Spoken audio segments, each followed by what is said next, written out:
आज हम भारतीय स्वतंत्रता आंदोलन की एक महत्वपूर्ण घटना काकोरी कॉन्स्पिरेसी केस 1925 के बारे में समझेंगे। यह घटना क्रांतिकारी आंदोलन के इतिहास में एक महत्वपूर्ण मोड़ मानी जाती है। सबसे पहले इसका बैकग्राउंड समझते हैं। सन 1919 के जलियांवाला बाग हत्याकांड के बाद पूरे देश में ब्रिटिश शासन के खिलाफ गुस्सा बढ़ गया था। इसके बाद 1920 में असहयोग आंदोलन शुरू हुआ, लेकिन 1922 में चौरी चौरा घटना के बाद इसे वापस ले लिया गया। इससे कई युवा क्रांतिकारी निराश हो गए और उन्होंने ये महसूस किया कि केवल अहिंसक आंदोलन से आज़ादी पाना कठिन होगा। इसी सोच के कारण कुछ युवाओं ने सशस्त्र क्रांति का रास्ता अपनाया।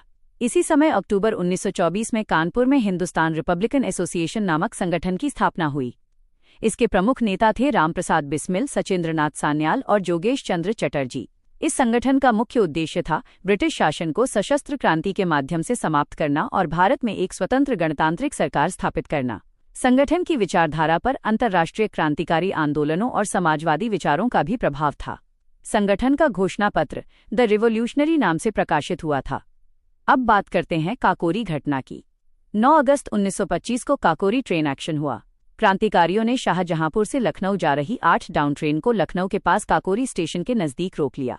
इस ट्रेन में ब्रिटिश सरकार का खजाना ले जाया जा रहा था। क्रांतिकारियों ने उस सरकारी धन को लूट लिया।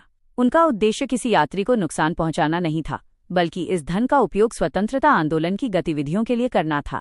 इस घटना में प्रमुख क्रांतिकारी थे रामप्रसाद बिस्मिल, अशफाकुल्ला खान, चंद्रशेखर आजाद और राजेंद्र लाहिड़ी। इनके साथ मनमथनाथ गुप्त, मुकुंदीलाल बनवारीलाल और सचिंद्रनाथ बख्शी जैसे अन्य क्रांतिकारी भी शामिल थे। घटना के बाद ब्रिटिश सरकार ने पूरे देश में क्रांतिकारियों के खिलाफ व्यापक कार्रवाई शुरू कर दी। इसे काकोरी कॉन्स्पिरेसी केस के नाम से जाना गया। यह मुकदमा लगभग 18 महीने तक चला। अंत में 4 क्रांतिकारियों को फांसी की सजा दी गई: रामप्रसाद बिस्मिल, अशफाकुल्ला खान, राजेंद्र लाहिड़ी और ठाकुर रोशन सिंह।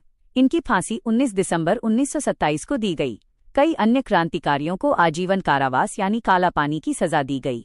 इस घटना का स्वतंत्रता आंदोलन पर गहरा प्रभाव पड़ा। ये क्रांतिकारी आंदोलन का एक बड़ा प्रतीक बन गई और इसने आगे चलकर भगत सिंह जैसे युवाओं को प्रेरित किया। बाद में हिंदुस्तान रिपब्लिकन एसोसिएशन को पुनर्गठित करके हिंदुस्तान सोशलिस्ट रिपब्लिकन एसोसिएशन बनाया गया। आज भी 19 दिसंबर को बलिदान दिवस के रूप में इन क्रांतिकारियों को श्रद्धांजलि दी जाती है। काकोरी घटना हमें साहस, बलिदान और हिंदू मुस्लिम एकता की प्रेरणा देती है। इस प्रकार काकोरी कॉन्स्पिरेसी केस भारतीय स्वतंत्रता आंदोलन के इतिहास में एक अत्यंत महत्वपूर्ण और प्रेरणादायक अध्याय है।